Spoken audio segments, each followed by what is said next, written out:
بدلے کی آگ بھاگ دو۔ اس کہانی کے پہلے بھاگ کا لنک ڈسکرپشن باکس میں دیا ہوا ہے۔ اگر آپ نے پہلا بھاگ نہیں دیکھا تو آپ وہاں پر جا کر دیکھ سکتے ہیں۔ فون بند کرتے ہی میں نے فون جیب میں ڈالا۔ تب تک پراچی اپنی کلاس میں جا چکی تھی۔ میں باہر کھڑا ہو گیا۔ جب اس کی کلاس ختم ہوئی وہ کلاس سے باہر آ گئی۔ میں اس کے پیچھے پیچھے چلنے لگا۔ وہ اپنی ایک دوست کے ساتھ تھی اور بہت دھیمے دھیمے باتیں کر رہی تھی۔ میں جانتا تھا کہ میرا یوں اس کے پیچھے پیچھے آنا اسے بہت پریشان کر رہا تھا۔ وہ کچھ ہی دیر میں لائبریری کے پاس کھڑی ہوئی۔ میں اندر آنے لگا تو وہ کہنے لگی تمہارا یہاں کوئی کام نہیں ہے تو تم یہیں کھڑے رہو۔ میں نے کہا ٹھیک ہے۔ لائبریری کا دروازہ شیشے کا تھا۔ وہ اندر چلی گئی۔ اپنے دوست سے مسلسل باتیں کر رہی تھی، ساتھ ساتھ میری طرف اشارے بھی کر رہی تھی۔ میں جانتا تھا کہ اس کے لیے سب کچھ ناگوار سا ہے، لیکن میں اسے پریشان دیکھنا چاہتا تھا، تنگ کرنا چاہتا تھا، اس کی زندگی دوبھر کرنا چاہتا تھا۔ کچھ ہی دیر میں نے دیکھا کہ وہ ایک نوجوان سے باتیں کر رہی تھی جو کہ سامنے بنے بک شیلف سے بکس لے رہا تھا، لیکن وہ دونوں بک چھوڑ کر آپس میں باتیں کرنے لگے۔ شاید انہیں لگ رہا تھا کہ میں انہیں نہیں دیکھ رہا، لیکن میری نظر ان کی ایک ایک حرکت پر تھی۔ کچھ ہی دیر میں نے دیکھا کہ وہ لڑکا جا چکا تھا اور پراچی اپنی دوست کے ساتھ وہاں پڑے کرسی پر بیٹھی ہوئی تھی۔ پتہ نہیں اس سے کیا باتیں کر رہی تھی۔ کچھ ہی دیر میں اٹھ کر باہر آئی، کہنے لگی تم یہاں پر کھڑے ہو، کیا کر رہے ہو؟ پورا دن کیا تم میرے پیچھے پیچھے آتے رہو گے؟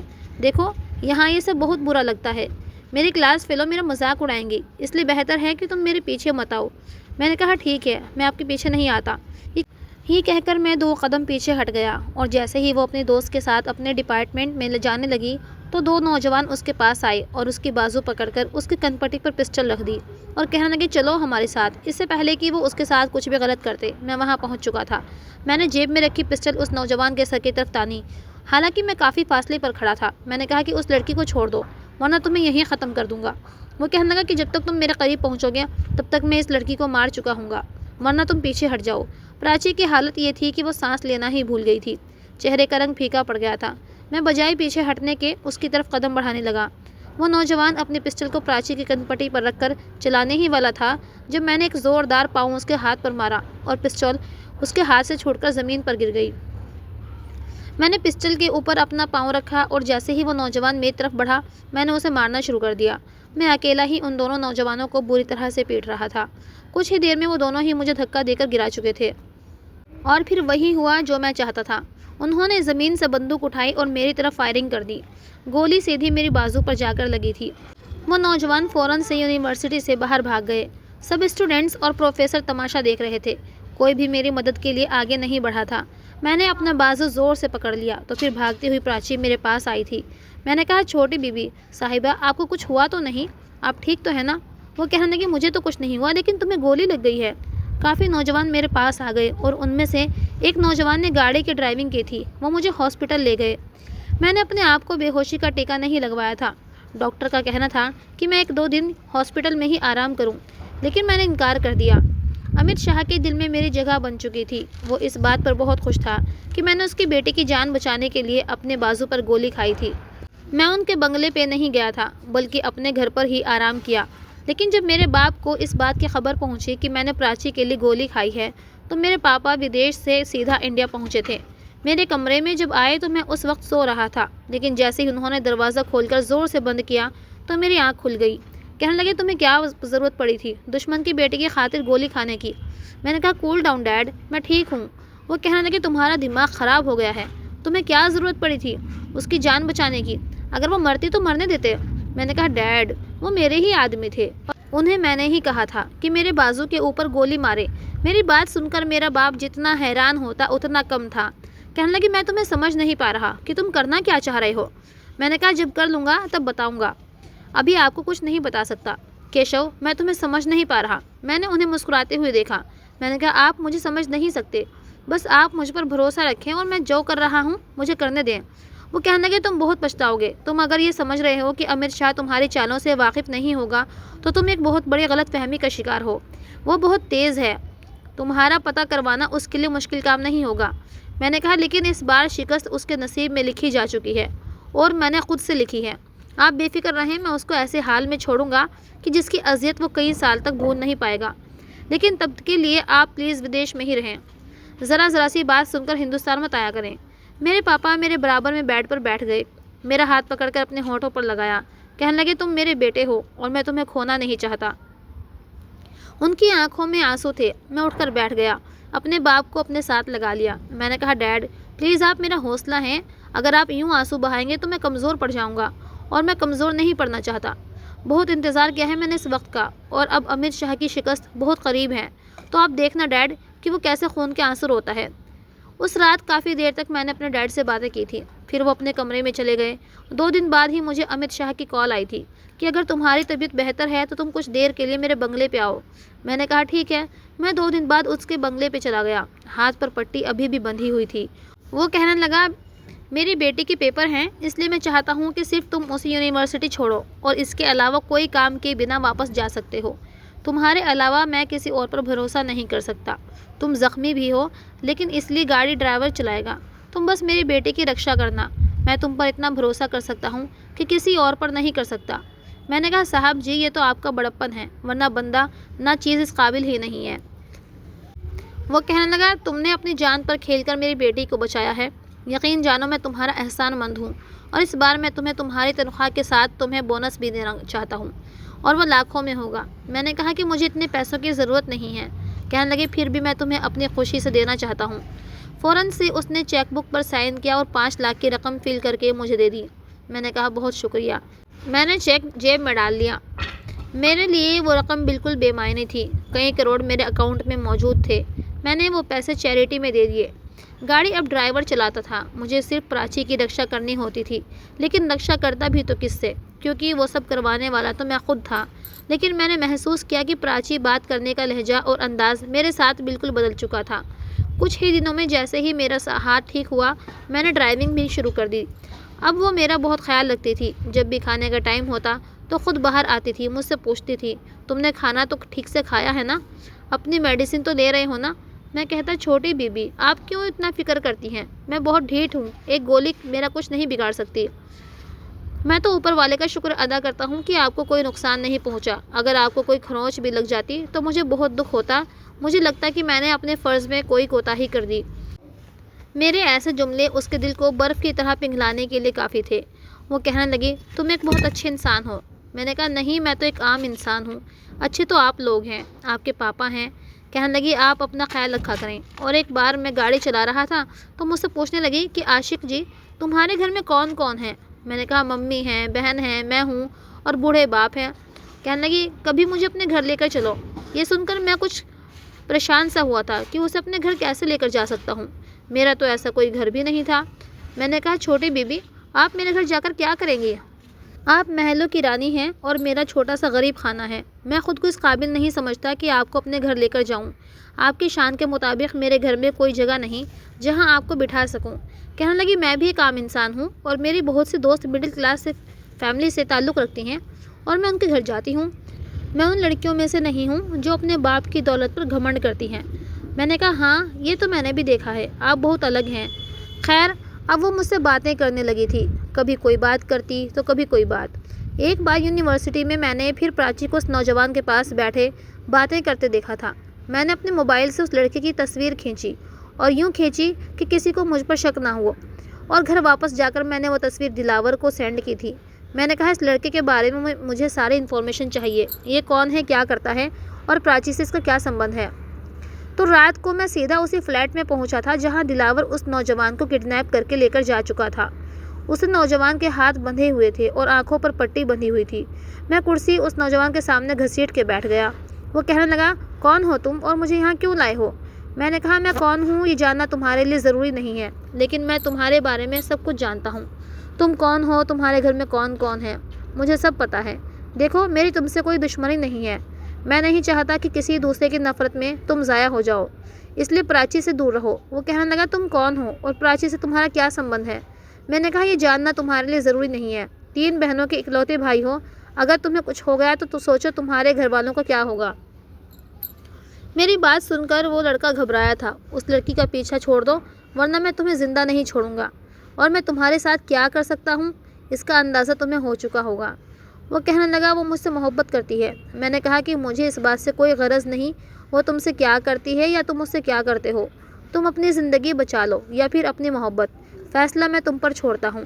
آئندہ اگر تم مجھے اس کے پاس نظر آئے تو سمجھ لینا کہ تمہاری زندگی کا کاؤنٹ ڈاؤن شروع ہو گیا ہے۔ میں نے کہا، میں بڑی شرافت سے تمہیں سمجھا رہا ہوں، لیکن یہ آخری بار ہے۔ میں دوسرا موقع کسی کو نہیں دیتا اور تمہیں بھی نہیں دوں گا۔ تم اپنی زندگی کے ذمہ دار خود ہوں گے۔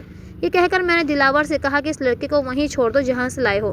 یہ کہہ کر میں واپس اپنے بنگلے میں جا چکا تھا، سگریٹ پر سگریٹ پی رہا تھا۔ لیکن جب میں اگلے دن امرت شاہ کے گھر گیا تو اپنے سامنے امرت شاہ کو دیکھ کر میرے تن بدن میں آگ سی لگ گئی تھی۔ وہ پورے 6 سال بعد واپس آیا تھا، پراچی کے ساتھ بیٹھا تھا، اس سے باتیں کر رہا تھا اور اسے دیکھ کر میرا پارا بڑھ گیا تھا۔ پھر امرت شاہ سے کہنے لگا، پاپا اس بار الیکشن میں کھڑا ہوں گا۔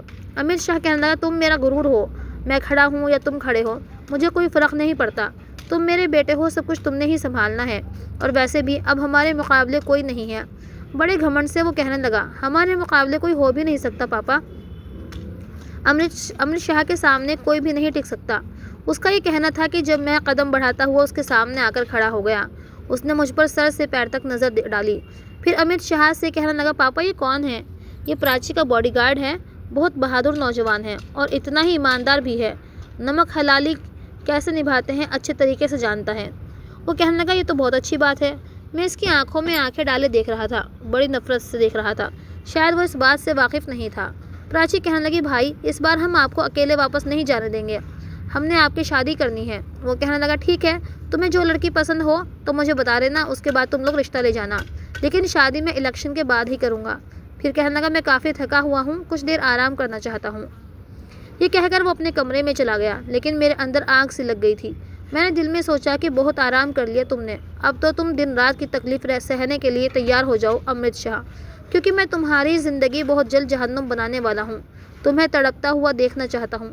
اگلے دن جب میں پراچی کو یونیورسٹی لے کر گیا تو میں نے نوٹ کیا کہ وہ لڑکا پراچی سے بات کرنے سے کترا رہا تھا، بہانے بنا کر جا رہا تھا۔ اب وہ بار بار اس سے وجہ پوچھ رہی تھی، لیکن وہ یہی کہہ کر ٹال رہا تھا کہ میں بزی ہوں، میرے پاس ٹائم نہیں ہے۔